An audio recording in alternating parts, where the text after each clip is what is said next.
So can you tell us a little bit about who you are, where we are, and where you get to your farm? Yeah, well, I'm Wilder Jones, owner, operator of Wild Spaces Farm. We're here in Glenns Ferry, Idaho, along the Snake River. Awesome. Can you tell us a little bit about sort of like your vision behind why you wanted to start a micro dairy and sort of like where your passion came for that? You know, as I talk to people locally in Idaho, I realized that there was just a small amount of producers trying to fill a huge niche in the market for local grass-fed. I prefer to be organic and raw milk. And so as I talked around, did my research, and started communicating with some customers and other operators, it became very apparent that this would be a product that would be not only profitable but also just valuable to the customer and myself as a consumer. And can you tell us a little bit about sort of your timeline and your hopes for getting your milk to market? Yeah, inception of the dream would probably have been,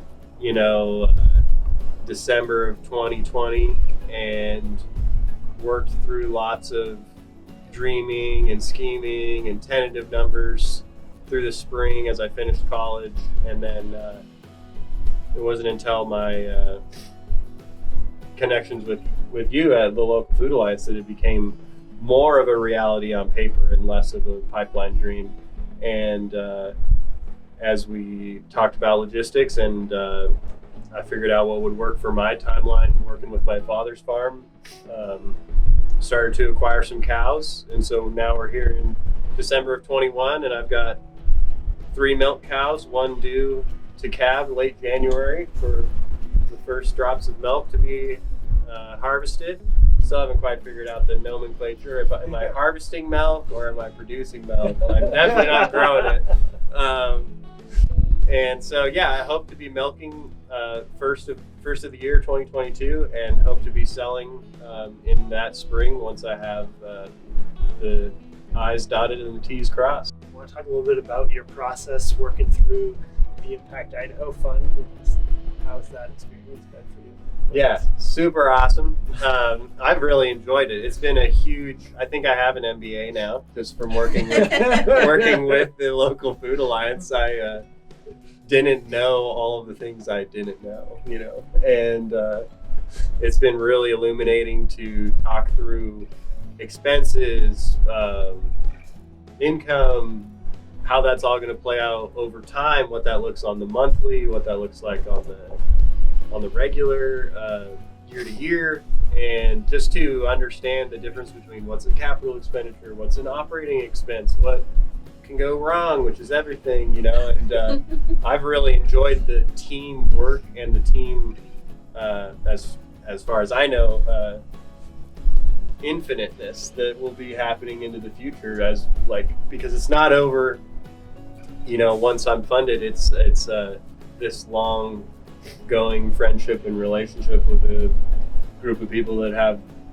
similar ideologies, and that's just incredibly valuable to me to be a part of a team and not go at it alone. And until my time spent with yourself and Amy and Brooke, it was just like I'd turn to my dad and ask like a one-off question, and he'd say, "Yep." And that was like, oh, all right. And so then it'd be another 3 days, I'd have another question, so it's much better to be a part of a team who can answer all of my questions at once and encourage me to have questions, and not discourage me from not knowing the answers. So I've just been, like I said, I feel like I have an education in business that not many young farmers, first farmers, or farmers in general have. I think one thing that we need to hear a little bit more from you too is like being a young farmer, growing up on the farm, what led you over time to being like, oh yeah, this is where I want to go with my profession. I was living in Flagstaff, and someone would always throw out the stat, this town only has 3 days worth of food. 3 days worth of food, 3 days worth of food. And I thought that was really unique to Flagstaff. It turns out it's not very unique at all. It's not very unique at all. And so that really got me thinking oh yeah, how are we going to grow our own food? What's that like? And so I started searching things like permaculture and sustainability, And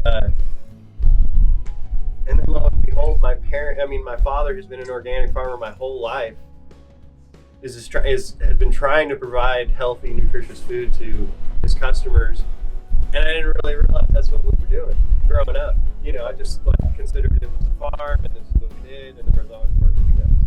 And it wasn't until I spent a lot of time away from home, buying my own food, you know, from places I didn't know where it came from, that it was like all of a sudden kind of like clouding in on me, like, you got to figure out how to grow your own food, man. So I ran off and took a permaculture course in Costa Rica, and as I sat there, I thought, I need a farm. And then I realized that I had always had a farm. It just might not have been in my favorite place at the time, and spending the last 5 years here has just been incredibly valuable to grow and interface with the community and interface with Idaho's food needs it too, you know, just to realize there's a context much bigger than just ourselves. And it's incredibly valuable to provide food within your community and within your region. And that's just kind of been my journey to realize that I always was where I needed to be. I just didn't know why.